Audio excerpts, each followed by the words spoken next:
Hi, my name is Troy, and I'm working with Diego on the Snackzilla project. I agree for this video to be made publicly available, and yeah.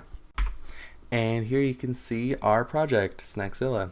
So in the background you can see that it is currently not plugged in. I did that just because I didn't want to run down the LiPo battery, just because I don't have the actual charger, and it would have taken too long to get here. So yeah. Anyway. The problem we're trying to solve is the risk of infection from COVID-19 and future pandemics. So some of the key points are social distancing, keeping workers employed, and low-cost solution for businesses. So for social distancing, the idea is that since we have to stay 3 to 6 feet apart from each other, we can instead utilize Snackzilla in the workplace or in the service industry or any other industry that requires human contact, and utilize that so customers and employees don't have to really interact with each other, and that would just severely reduce any chance of infection or just being exposed to particles or what have you. So, and for the second point, keeping workers employed. So since Snackzilla has to manually be driven, we can keep a lot of the workers in the service industry on the payroll, since a lot of them are being furloughed or being fired currently. And this is just like a better solution to actually keeping employees in the workplace. And yeah, so for the third point, we have a lowest cost solution. After some research with the other competitors currently on the market, it would be something like the DoorDash Starship, which we are estimating is around, at the cheapest, $500 to make. And the other competitor, Amy, the Amy waitress, is being sold currently for $11,000.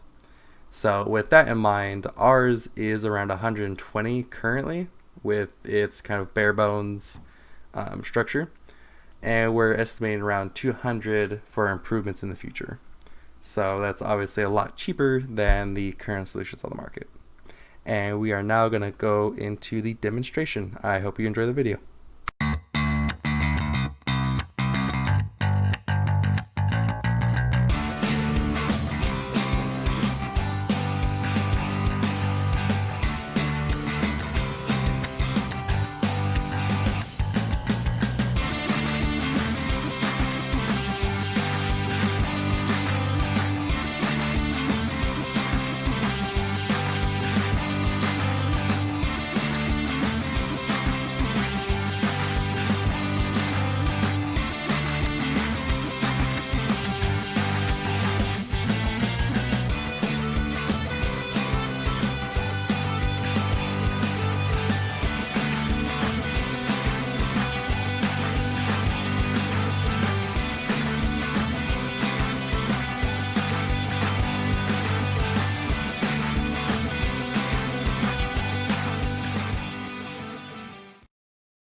And that was the video. I just wanted to add on a comment because there was some complications with the robot, and you could probably see that in the video. The motors were a little too small for the wheels that we got, so I had to compensate with a lot of electrical tape around the motors themselves, and that's kind of why you could see it moving a little wonky, but it does go straight eventually if you do it just right. And yeah, so now it is Diego's turn. Okay, with that amazing and very informative video out of the way, it's time for me to take the reins of this presentation.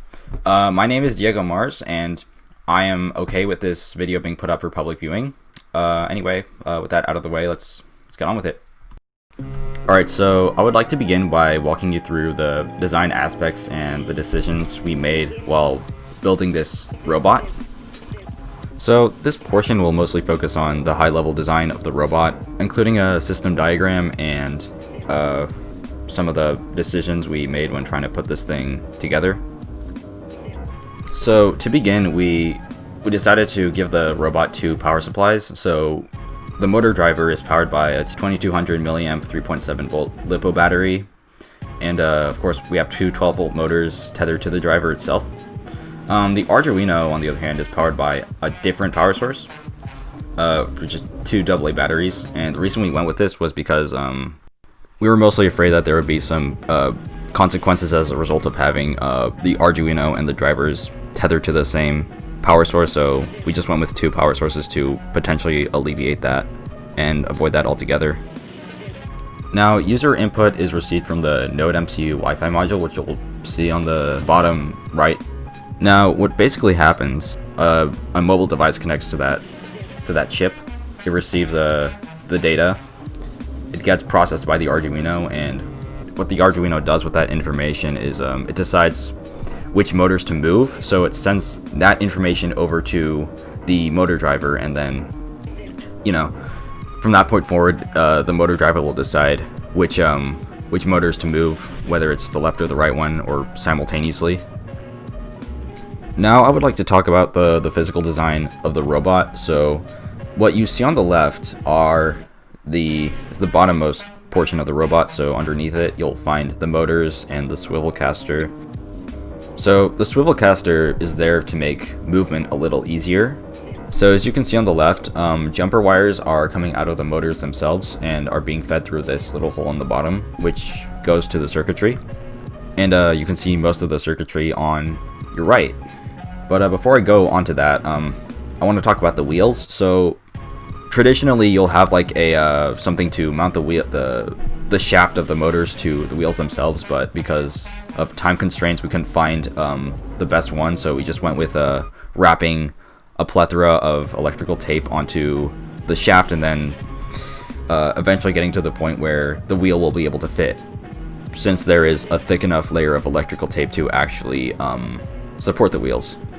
Now for what it is, it works, but it's definitely not a good long-term solution. Finally, on the right, you'll see all the collective components, the Arduino, the motor driver, the Wi-Fi chip, all working together to make the thing work. And of course, the aforementioned jumper wires that are coming out of the motors are being connected to the motor driver. So now the one-way communication process can now actually work. So to summarize, the Blink app receives the user input. The user controls it could either be like joystick input or the voltage slider, which determines the speed of the motors. That gets sent to the Node MCU module. Arduino Uno processes that information, and then the motor driver actually moves the wheels, depending on what the user wants. So with that portion of the video out of the way, I would like to talk about future improvements and some additional features we could add to better the quality of the robot. So storage is practically non-existent on our robot, so we want to actually add storage, but not only that, add storage that is like temperature appropriate to the food we're actually trying to serve or store. And we also want to add a pathfinding feature, so it could like still get to point A to point B without needing the help of someone else controlling the robot. So that same fundamental idea also falls under AI capabilities too. We were also thinking about including a microphone module to the Arduino, so that way communication between the servant and the customer is much easier. So that way the chefs know what the customer wants in advance, so they don't have to wait for the robot to come back to the kitchen, which I guess also gives the chefs a bit of a head start on cooking the customer's meal. So that is everything.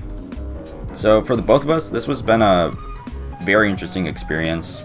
I learned a lot. I can say the same thing for Troy, and I can't wait to see what I can do with this new knowledge I've obtained throughout the past year. So anyhow, thanks for watching.